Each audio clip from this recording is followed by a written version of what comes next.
Assalamualaikum warahmatullahi wabarakatuh. A'udzubillahi minasyaitonir rajim. Bismillahirrahmanirrahim. Alhamdulillahi rabbil alamin.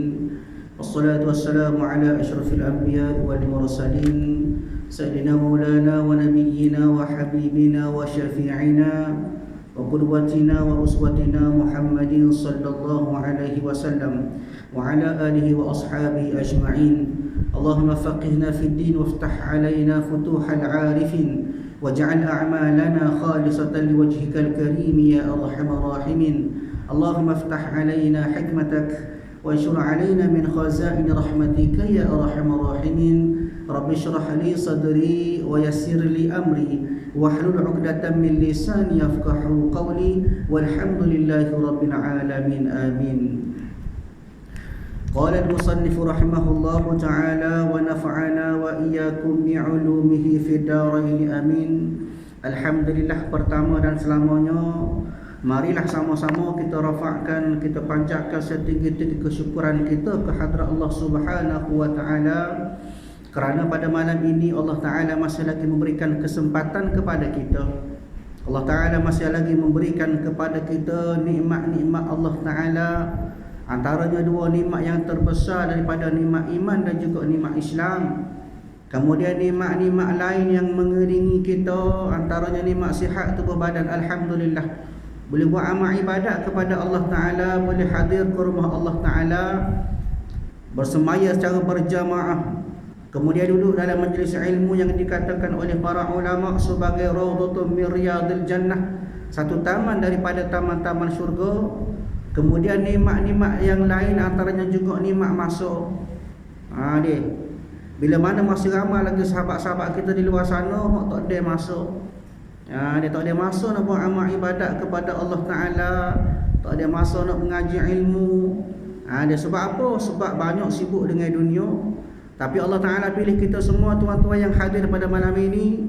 Ambo kira lebih kurang 100 lebih malam ni, alhamdulillah rapat ke belakang.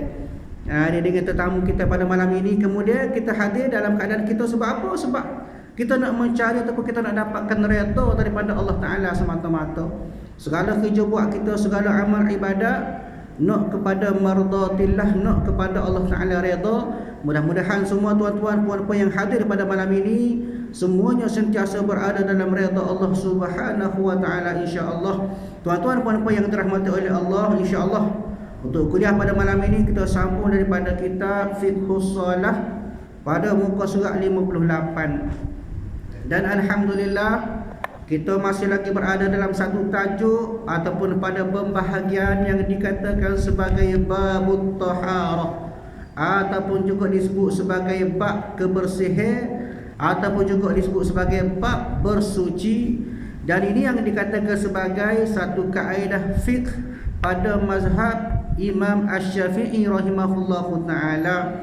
Dan alhamdulillah pada kuliah yang lepas kita dah sebut ataupun kita dah bincang bersama, dah huraikan bersama tentang bahagian-bahagian najis. Bila sebut najis ini, maka disebut dalam kitab Ar-Rawdatun Nadiyah yang menyatakan bahawasanya najis itu dikatakan sebagai sesuatu yang kotor oleh orang-orang yang memiliki fitrah yang bersih. Siapa dia memiliki fitrah yang bersih? Kita ni lah. Dia sebab apa? Atas jalan kita ni berusaha menjauhinya supaya tidak mengotorkan pakaian. Jika terkena olehnya, maknanya oleh najis, maka boleh menyebabkan ibadat kita tak diterima oleh Allah Ta'ala.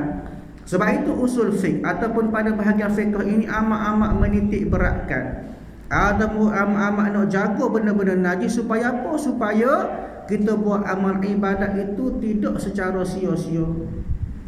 Begitu juga sebab dalam kitab Al-Fiqhul Muyassar dikatakan an-najasah hiya kullu ain mustaqdhirahu amra syara' bijtinabiha. Dia kata pada muka surat, pada bab 1 muka surat 35, dia kata najis itu adalah setiap hal yang dianggap kotor yang diperintahkan oleh syarak ataupun syariat untuk menjauhinya. Atas sebab apa? Atas sebab supaya tidak menyebabkan ibadat kita itu mardudun ataupun tak diterima oleh Allah Ta'ala. Sebab itu kok mana pun nak beribadat kepada Allah Ta'ala kena bersih. Kena menyucikan diri kita daripada segala janais ataupun daripada najasah, daripada segala najis-najis. Bahkan Allah Ta'ala sebut daripada surah Al-Baqarah, kata Allah Subhanahu Wa Ta'ala, firman Allah, وَعَهِدْنَا إِلَى إِبْرَاهِيمَ وَإِسْمَاعِيلَ أَنْ طَهِّرَا بَيْتِيَ لِلطَّائِفِينَ وَالْعَاكِفِينَ وَالرُّكَّعِ السُّجُودِ, kata Allah. Dan kami perintahkan kepada Ibrahim dan Ismail untuk mensucikan rumahku bagi orang-orang yang bertawaf, beriktikaf, dan orang-orang yang rukuk dan sujud. Mana kata satu dalil, satu gambaran daripada Allah Ta'ala, kena bersih. Bukan setakat rumah ibadat kita, tempat semaya kita, bahkan terutama lebih-lebih lagi atas diri kita. Dan begitu juga kata Nabi SAW. Saya nak sebut di sini daripada hadis daripada Ibnu Abbas radhiyallahu anhu. Satu ketika Nabi sebut, Nabi kata gano, mara Rasul sallallahu alaihi wasallam ala qabrain faqala amma innahuma la yu'adzabani wa ma yu'adzibani fi kabirin amma ahaduhuma fakana yamshi bin namimah wa amma al-akhar fakana la yastatiru min baulihi. Nabi sebut dalam hadis, Nabi kata sesungguhnya satu ketika Rasulullah bila dia berjalan, maka Rasulullah bertemu dengan dua kubur. Lalu Rasulullah kata Rasulullah sallallahu alaihi wasallam, Nabi kata kan, kedua orang ini sedang diazab, kata Nabi. Dan mereka diazab bukan kerana dosa besar. Bahkan kenapa? Orang yang pertama diazab kerana membuat namimah. Orang yang mengadu domba, orang pasti jadi batu api, pasti pelaga-pelaga orang. Ini Allah Ta'ala azab. Nabi sebut. Adapun yang kedua, kata Nabi, dia diazab kerana tidak membersihkan diri daripada sisa kencing dia sendiri. Ini dia kata tidak membersihkan daripada segala najis, kemudian dia beribadat. Dia tak sedar dia dalam keadaan masih lagi pakaian dia terkena najis, dia sendiri pun ada ajenas ataupun najis-najis ini, maka Nabi kata orang begini juga akan diazab oleh Allah Ta'ala. Sebab tu kena jaga molek. Bak kebersihan kita, kencing kita, berak kita semualah berkaitan dengan najis, kena bersih. Ini sebuah hadis yang diriwayatkan oleh Imam Muslim pada kitab dia Sunan Hadis ataupun Sunan Muslim pada hadis yang ke-292. Begitu juga satu hadis lagi yang mana sebut di sini, kata Nabi sallallahu alaihi wasallam, Ibnu Umar faqala inni sami'tu Rasulullah sallallahu alaihi wasallam yaqul la taqbalu as-salah bighairi tahurin wala sadaqah min ghululin. Hadis Nabi sebut juga kepada kita. Ibnu Umar satu ketika sebut bahawasanya aku dengar Rasulullah sallallahu alaihi wasallam bersabda, Nabi kata kan, tidak diterima solat tanpa bersuci dan tidak diterima sedekah daripada harta yang dicuri. Kita semaya setara mana bagus, hebat kita sekalipun, tak bersih, tak suci, maka tak sah, tak diterima oleh Allah Ta'ala ke semaya kita. Begitu juga kita sedekah hebat setara mana pun, banyak macam mana kita sedekah pun, beribu-ribu pitih sebagainya, tapi oleh kerana mari daripada harta yang tidak halal, maka pun Allah Ta'ala tak terima juga. Maka sebab itulah tuan-tuan, atas sebab itulah pengarah kita ini fiqh solat menyatakan, atau kepada bab fiqh mazhab Syafi'i menyatakan bahawasanya pentingnya kita jaga kebersihan kita. Tambah-tambah kita nak buat amal ibadat kepada Allah Ta'ala, bukan setakat bersih daripada segala yang dikatakan sebagai bersih jasmani. Gapo dia? Daripada najis-najis, daripada benda-benda boleh menyebabkan semaya kita tak diterima, bahkan juga daripada kotoran-kotoran yang dikatakan sebagai kotoran-kotoran yang berada dalam hati kita.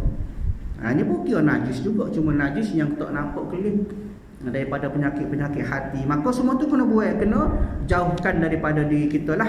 Baik, masuk daripada isi kitab muka surat 58 baris yang atas sekali, cara-cara menyucikan najis. Alhamdulillah pada kuliah lepas kita sebut dah, najis ada 3 bahagian. Adapun najis yang pertama dikatakan sebagai najis berat, juga disebut sebagai mughallazah. Gapo dia? Iaitulah daripada anjing dan babi serta keturunan dia. Anjing, kemudian babi, kemudian anak-anak dia. Anjing, contoh anjing ni kau dengan kambing, tu bi anak dia. Maka dia keturunan anjing juga. Maka dia kira najis juga. Begitulah. Dia aturannya. Makna kata daripada anjing dan babi serta keturunan dia dikatakan sebagai najis mughallazah, najis yang berat. Yang kedua iaitulah najis mutawassithah, najis pertengahan. Hak ni selain daripada najis anjing dan babi ataupun khinzir, juga selain daripada najis ringan mukhaffafah, iaitulah air kencing daripada kanak-kanak hak belum pada berumur 2 tahun, dia tak makan benda lain selain daripada susu ibu dia. Maka lain daripada najis berat ataupun mughallazah tadi, lain daripada najis ringan yang disebut sebagai mukhaffafah tadi, maka itulah yang dikatakan sebagai najis mutawassithah. Mutawassithah maknanya pertengahan, awsatah, duduk tengah-tengah, tidak terlalu berat, tidak terlalu ringan. Dia. Kemudian yang ketiga ialah najis yang ringan mukhaffafah, iaitulah najis ataupun air kecil daripada kanak-kanak lelaki umur 2 tahun tu kurang pada 2 tahun. Tak sampai 2 tahun dengan syarat dia tak makan apa-apa selain daripada susu ibu. Ada pun kalau 2 tahun duk makan burger dah, duk makan nugget dah, tak kira lah. Masuk dalam bab najis mutawassithah juga. Maknanya ketiga-tiga bahagian najis ini berbeza bahagian dia, maka berbeza cara untuk kita membersihkannya. Baik, cara-cara mencuci najis, cara-caranya adalah berbeza-beza. Makna kata tak serupa. Ada mengikut perbezaan jenis najis. Yang pertama, menyuci najis berat. Cara untuk kita bersihkan najis berat juga disebut sebagai najis mughallazah. Hak ni berdasarkan kepada hadis Nabi SAW yang dipetik oleh ataupun yang disebutkan oleh Imam Bukhari dan juga Muslim. Hadis dia satu ketika Nabi kata gano, tahuran ina'in ahadikum idza walagha fihi al-kalb an yaghsilahu 7 marrat aw la kunna bit-turab. Nabi sebut kepada kita antara artinya, maka kata Nabi, cara untuk kita menyucikan bekas ataupun bejana ni bekas supalah. Maknanya kesal daripada tu dari seseorang di antara kalian, jika dijilat anjing, kata Nabi, adalah dengan mencuci 7 kali. Cucian yang pertama menggunakan tanah. Aulahunna biturab. Mana mula-mula Nabi sebut kena cuci dengan tanah. 7 bahagian, 1 bahagian tanah ataupun air yang bercampur dengan tanah. Kemudian ni bahagian lagi adalah pada air mutlak. Maka ulama sebut kepada kita, apakah yang dikatakan sebagai bahagian pertama yang melibatkan tentang penggunaan air tanah tu, iaitulah dengan cara kita menghilangkan daripada air najis. Apa maksud air najis? Benda hak nampak ataupun boleh rasa, boleh bau. Contoh kita kata kena najis anjing pada pakaian kita, maka dia ni termasuk daripada bab ataupun najis mughallazah, najis berat. Maka cara dia mula-mula tu kita guna dulu air tanah untuk menghilangkan air najis. Tak kira lah 2 boleh 3 boleh, selagi tak hilang maka tak boleh. Kena hilang air najis dulu pada bahagian pertama tadi. Kalau ada najis, kalau ada bau, buat lagi air tanah lagi. Dia ada rasa, air tanah lagi. Dia ada warna, air tanah lagi. Dah selesai dah, hilang dah air najis hak zahir, maka tak nampak kita kata kalau tengok tu sekira-kira bersih dah. Tak ada warna, tak ada bau, tak ada rasa, maka boleh diteruskan dengan bahagian yang kedua hingga bahagian yang ketujuh daripada air mutlak. Itu cara dia. Jadi makna kata kalau kita tak berat jugalah, pasal banyak kerja. Jadi cara dia kena ngelak. Dah nak kena nak buat warna. Tapi maknanya itulah yang seperti mana disebut oleh Nabi, 7 bahagian air. Bahagian yang pertama iaitulah pada bahagian bercampur dengan air tanah. Baik, caranya ialah dengan menghilangkan air najis. Maknanya syarat dia biar hilang air najis ketiga-tiga ciri-ciri dia, bau, rasa dan warna. Kemudian tempat yang kena najis itu dibasuh dengan air mutlak sebanyak 7 kali. Hak ni disebut 7 kali. Ulama sebut ada 7 kali, ada sebut 6 kali. Wa aqallu, sekurang-kurang 7 kali termasuk air tanah. Ataupun kita nak lebih pun tak apa, tak ada masalah. Hak takutnya takut tak cukup. Lebih tak apa. Setengah orang tu dia buat sampai dia yakin. Dia. Jadi maknanya sekurang-kurang 7 kali kita ni pula sebut kepada kita air mutlak sebanyak 7 kali, maknanya lapis sekali dengan tanah. Tak ada masalah. Sekurang-kurang 7. Satu kali daripada jadi basuh dengan air yang bercampur tanah. Maknanya tafsir dia lebih kurang jugalah tu. Walaupun air mutlak 7 bahagia, dia buat air mutlak 7 bahagia, tapi bahagian yang pertama tadi dia campur dengan tanah. Asalnya asal air mutlak juga. Mana samalah. Kita nak buat lapis, air mula-mula air tanah. Tak seguna air mutlak, ambil air kita ambil sungai atau air selalu dah. Pun tak ada masalah. Maknanya satu kali padanya dibasuh dengan air yang bercampur tanah. Kalau lebih tak ada masalah. Kita nak buat 2 5, tak ada masalah. 2 gi air tanah, 5 gi air mutlak, tak ada masalah. Syarat dia nak menyucikan dikira sebagai 7 bahagian air. Cuma kalau Nabi sebut, Nabi ajar kepada kita so bahagian air tanah kan, kita buat semua Nabi lah. So bahagian air tanah, kemudian ni lagi tu iaitulah pada bahagian air mutlak. Dia maknanya kena menghilangkan air najis dulu pada bahagian yang pertama. Yang kedua, yang ketiga seterusnya tu hanya sekadar kita nak cukup syarat lebih menyucikan. Sebab fitrah dia air mutlak adalah bertujuan untuk kita menyucikan. Baik, itu untuk menyucikan najis berat ataupun disebut sebagai mughallazah. Yang kedua, menyucikan najis pertengahan. Baik, sekiranya najis pertengahan ini ada warna, ada bau dan rasa. Maknanya ada salah satu, sama ada warna dia ke, bau tak dah. Dia rasa pun tak ada rasa dah, tapi ada warna. Maka dia ada syarat daripada yang disebut sebagai najis ainiyah. Ada ciri-ciri dia. Maka cara dia macam mana? Cara menyucikannya ialah dengan membuangkan air najis. Mana kita basuh hingga tak ada najis tersebut sekadar pada pandangan mata. Dia kalau selagi ada kena basuh lah. Dia maknanya menghilangkan air najis, buang daripada ciri-ciri yang ada pada najis. Ada warna, ada bau, ada rasa, maka kena buang. Basuh. Kemudian dibasuh tempat yang kena najis sehinggalah hilang warna, bau dan rasa. Mula-mula air najis tu dulu kena buang. Kalau atas meja kat, bui tak ada dulu hak toko tu. Contoh kita kata ada najis atas meja, kita basuh najis dulu. Selesai kita basuh air najis hak zahir tu, maka cucur pula atas meja. Jangan biar ada juga lekat juga atas meja tu. Itu sebagai contoh. Kalau kena pada kain semaya lagu tu juga. Jangan biar ada air najis pada kain semaya. Makna 2 kali bilasai lah. Bilasai pertama nak suruh hilang daripada air najis hak toko, hak nampak tu. Yang kedua untuk menghilang daripada bau dan rasa dia lah. Andainya salah satu daripada bau atau rasanya payah dihilangkan. Kalau kata benda ni sebagai satu benda hak payah nak buat. Contoh kita kata benda tu teh gahar kita pun tak hilang. Dia tak tangga, payah nak buat. Contoh kita kata apa? Contoh pakaian terkena dengan darah. Dia pakaian terkena dengan darah, kita gahar dah. Tak ada dah merah, cuma nampak macam bekas-bekas topok-topok dia tu. Topok situ, topok sini ni. Sebaik-baiknya kita buang dah baju tu untuk buat ibadat. Pasal dia sebagai ada nampak lagi air najis. Tapi dari segi sekiranya dikatakan sebagai mudarat ataupun tak ada baju lain dah kita nak pakai, nak buat semaya, tiba-tiba kena darah, maka kita buka gahar-gahar tak hilang. Dia andainya salah satu daripada bau atau rasa payah dihilangkan setelah digosok beberapa kali, maka hukumnya dimaafkan. Makna kata sudah dianggap suci.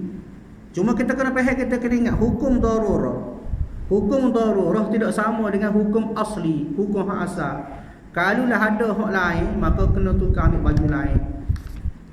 Kalau lah tak ada, kita dah ada hotel, kalau tak ada baju lain dah, baju tu kita pergi buru, tiba-tiba kena darah. Maka tak ada cara dah kita nak sembahyang kecuali dengan pakaian tersebut, maka dikira sebagai darurah. Adapun kalau baju banyak lagi, kita dah hak tu juga, nak guna juga, maka tak boleh lah, tak dikira sebagai darurah, maka tidak dimaafkan juga. Jadi dimaafkan tadi kalulah dikira benda tu sebagai satu darurah, tak ada hak lain dah. Dia sebaik-baiknya kita tukarlah sebenarnya benda-benda lagu ni, kita nak mengelak daripada yang dikatakan syubhah ataupun kesamaran. Ada dua. Dia ada masalah-masalah kecil ni, kalau boleh, kalau ada yang lebih baik maka tukarlah pakai lebih baik.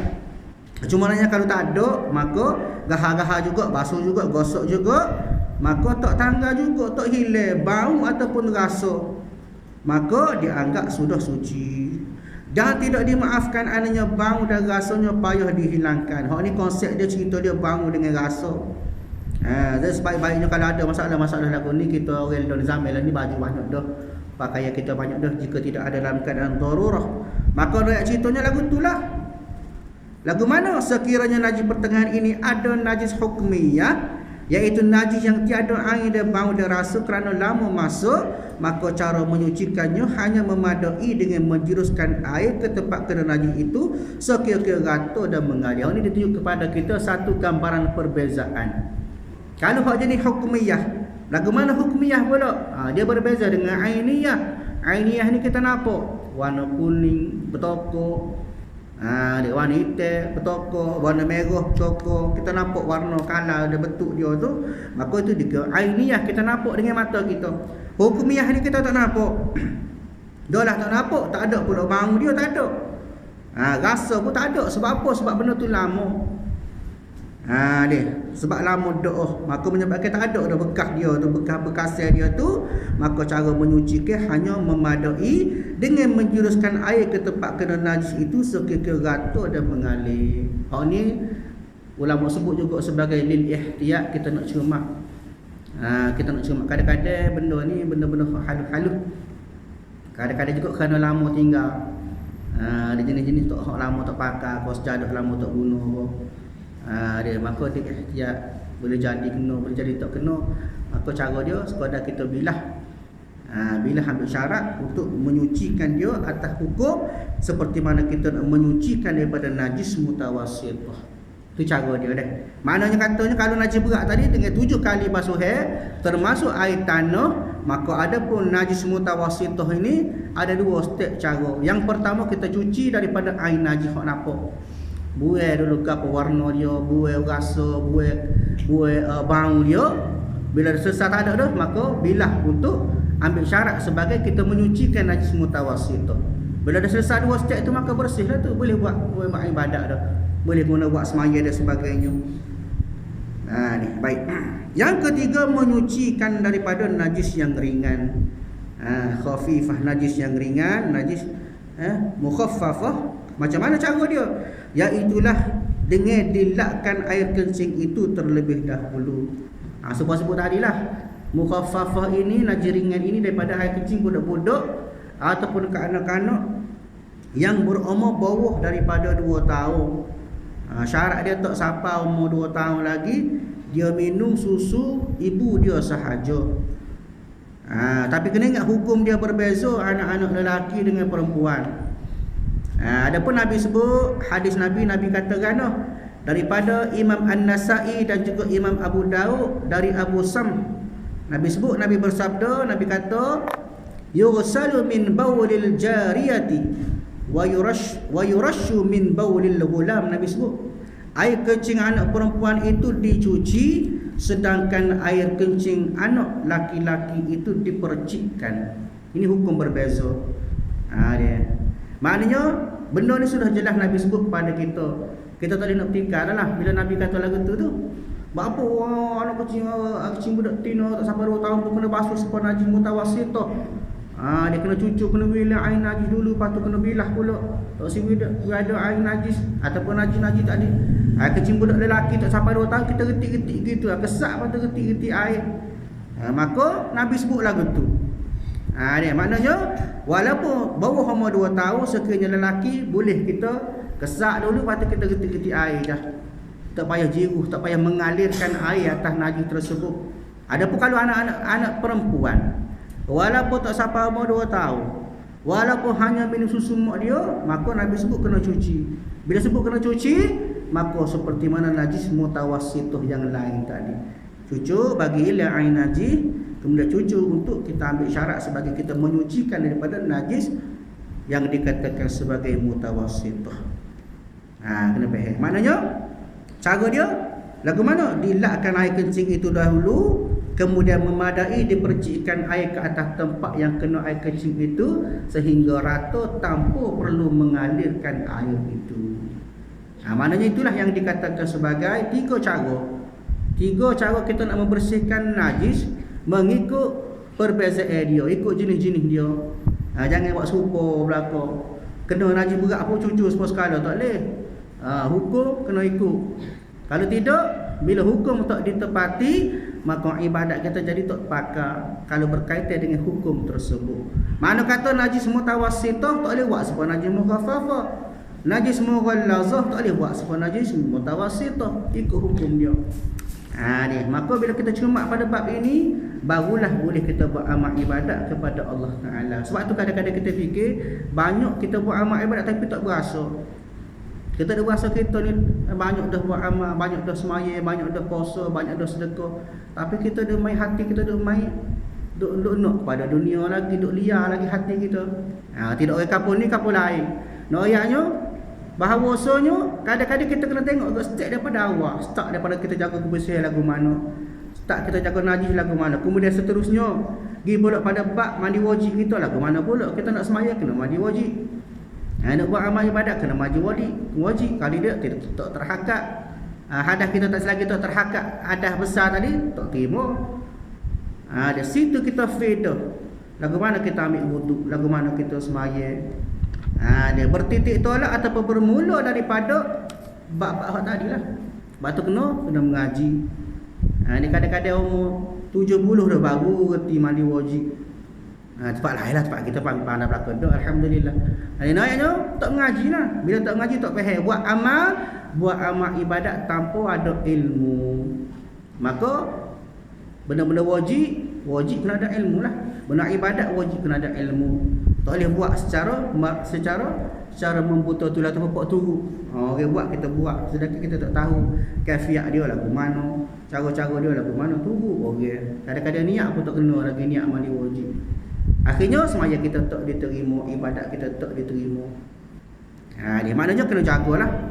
Bab-bab ni kena jaga daripada awal lagi supaya amal kita diterima oleh Allah Taala. Baik.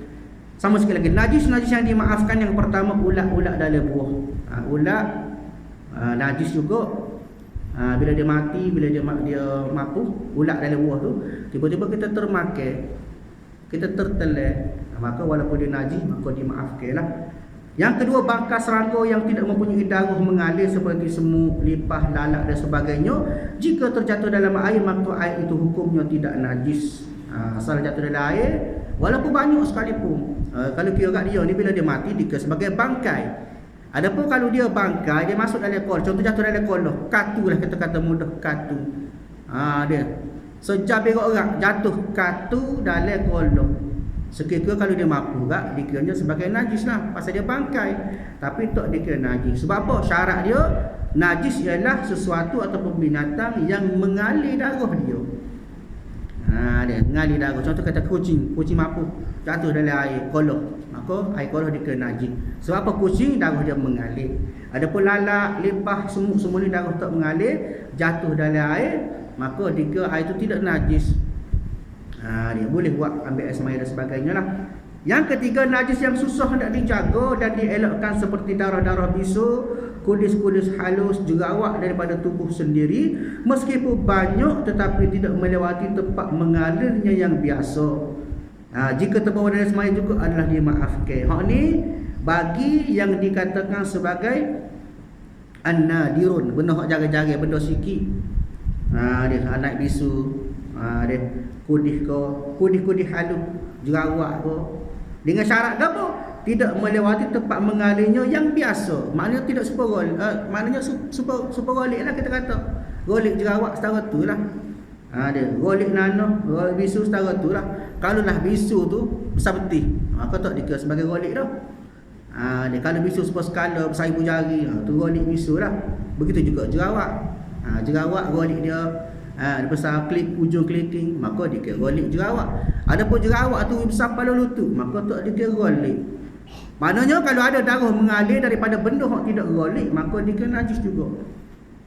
Kalau benda yang seperti mana golik biasa, darah jerawat, darah bisu, maknanya benda tu dimaafkan. Demikian juga dimaafkan darah nyamuk, kutu dan sebagainya yang terkena pada pakaian tanpa sengaja. Kena ingat elak dia ataupun asbab dia tanpa sengaja. Ada kali kita sengaja pisah. Di sembuh-sembuh nyamuk, banyak nyamuk, ambil selet di baju buat semaya. Itu tak boleh. Sengaja tak boleh. Kalau tak sengaja, sekor dua tu kita tertapar nyamuk, tiba-tiba kita pun buat semaya. Syarat tanpa sengaja tak ada masalah. Nah, yang keempat, sedikit nanah, muntah, seluk atau air jalan raya bernajis yang terpercik kepada pakaian yang suka memeliharakan diri daripadanya. Hanya kita dah sebut pada bab dulu, kita dah bincang pada bab air mustakmal. Contoh kita kata jalan air tepi jalan. Maka bila air tepi jalan kadang-kadang ada bercampur. Bila bercampur maka dikira sebagai mustakmal.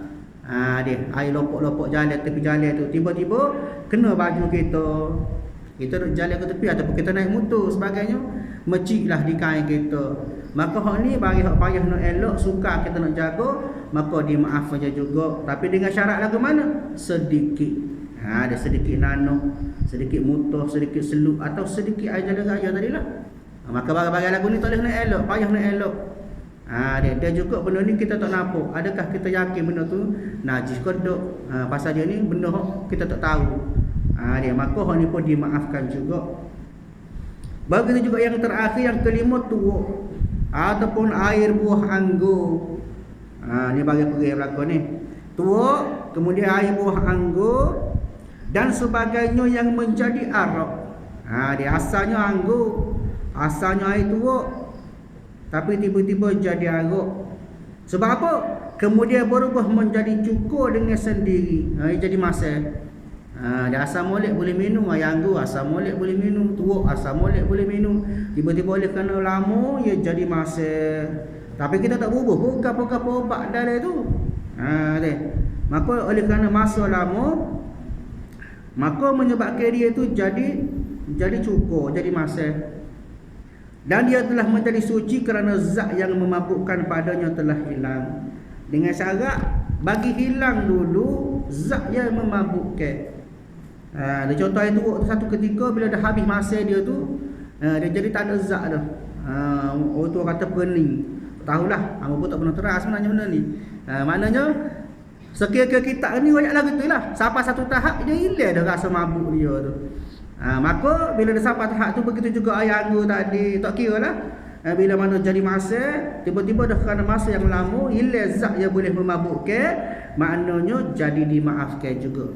Apa maksud hilang zat yang memabukkan tu? Maknanya kita minum tu tak ada berasa gapo. Selagi kita minum tak ada berasa pening nganyuk tu, maknanya masih ada lagi zat-zat yang memabukkan. Mana tak boleh lagi. Yang dimaafkan bila mana hilangnya zat-zat yang telah memabukkan padanya, makna kata pada air tadi. Maknanya inilah yang dikatakan sebagai najis-najis yang dimaafkan. Najis maknanya dimaafkan supaya kata-kata air tadi bukan cerita bab minum. Kalau bab air tadi tu cerita bab kena baju kita, kena bab pakaian kita. Dia maknanya kalau salah turuk ko air anggur tadi ko jadi masak, hilang zat mabuk, tiba-tiba kena baju kita tumpah ko, maka tak dikira najis. Itu maksud kita sebut pada kita. Jadi mana kata tuan-tuan yang dirahmati oleh Allah Subhanahu Wa Taala, maka untuk kesimpulan pada malam ini kita kena faham. Ada yang dikatakan sebagai najis, dia ada cara-cara dia. Bukan kata pukul rata serupa yang berlaku asal hilang najis tu tak apa, boleh semaya dedak. Mana selagi ada air najis, selagi ada rasa, ada warna, ada bau, maka tak boleh lagi buat, tak boleh lagi guna buat amal ibadat. Mana kata dikira masih lagi dikira sebagai najis.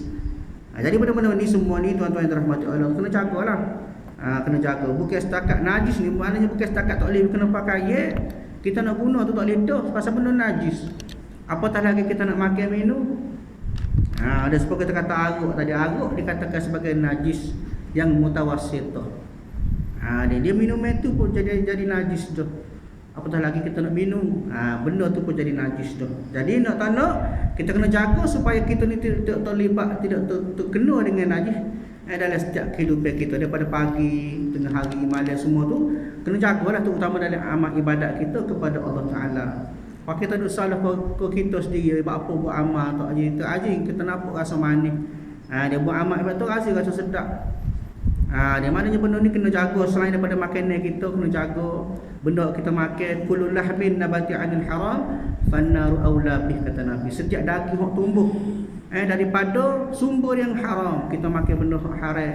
Buat kali pula ke anak bini kita benda hok haram, maka ni sebenarnya fannaru aula bih, neraka lebih layak pada diri kita tu. Kita tak sedar, kita ada rasa atas mengaji sikit-sikit, anak kita ke atas sekolah sikit-sikit, dia suruh mengaji biar pandai, tapi hakikatnya kehidupan tu tidak bersih seperti yang kita sangka. Kenapa? Ada pencampuran, bukan setakat daripada rezeki yang kita buat kelik, bahkan juga benda-benda lagu ni lah kita tak jaga. Akhirnya semaya kita amal ibadat kita dengan Allah Ta'ala tak sapa kepada yang kita perlukan, yang Allah Ta'ala nak. Maka sebab itulah sedikit peringatan daripada saya untuk tuan-tuan yang terhormati oleh Allah Ta'ala, pakat-pakat jaga. Ke mana cara nak jaga? Kena mengaji. Biar kita faham lagu ni najis ni, lagu ni najis ni, lagu ni najis ni, baru kita faham cara kita nak bersih. Bila kita faham cara nak bersih, kita dah pandai, kita dah tahu dah, barulah kita boleh buat amal ibadat kita dengan sempurna. Kita boleh jaga daripada benda-benda ni yang boleh menyebabkan kita amal ibadat kita tu tak diterima oleh Allah Subhanahu Wa Ta'ala, insya-Allah. Jadi tuan-tuan terhormati oleh Allah Ta'ala, jadi itulah setelah pada kita dah bincang, kita dah tahu tentang najis, kita dah faham juga tentang cara-cara untuk kita menyucikan najis-najis yang terkena kita, ataupun najis-najis yang tidak boleh kena dalam kita nak beramal ibadat kepada Allah Ta'ala. Maka kemudian pengarah kita ini sebut pula kepada kita nanti tentang bagaimana cara nak samuk kulit binatang. Samuk kulit binatang. Adapun kalau kena benda-benda yang dikatakan sebagai daripada mughallazah tadi, itu dikatakan sebagai sertu. Dan dapat hukum samuk juga. Cuma samuk ulama sebut lebih kepada cara kita nak menghalalkan benda haram tadi. Selagi tak samuk maka dikatakan sebagai najis. Kulit kita nak guna. Dia. Maknanya kita akan sebut pula cara-cara untuk kita samuk kulit binatang, kulit bangkai tadi. Kemudian juga kita akan belajar juga tentang istinja dan seterusnya pada bab-bab kita yang lainlah tentang cara-cara kebersihan dalam ibadat kita kepada Allah Ta'ala berdasarkan kepada mazhab Syafi'i, insya-Allah. Jadi saya rasa setakat itulah kuliah kita pada malam ini, mudah-mudahan memberi pengajaran dan juga memberi ilmu kepada kita untuk kita amal bersama. Mudah-mudahan juga menjadi panduan kepada kita untuk kita jaga kebersihan, terutama pada bab kita nak memahami ataupun menguruskan bagaimanakah kaedah-kaedah membersihkan daripada benda-benda yang terkena najis. Jadi setakat itulah kuliah pada malam ini, insya-Allah kita sambung kuliah kita pada minggu depan, insya-Allah.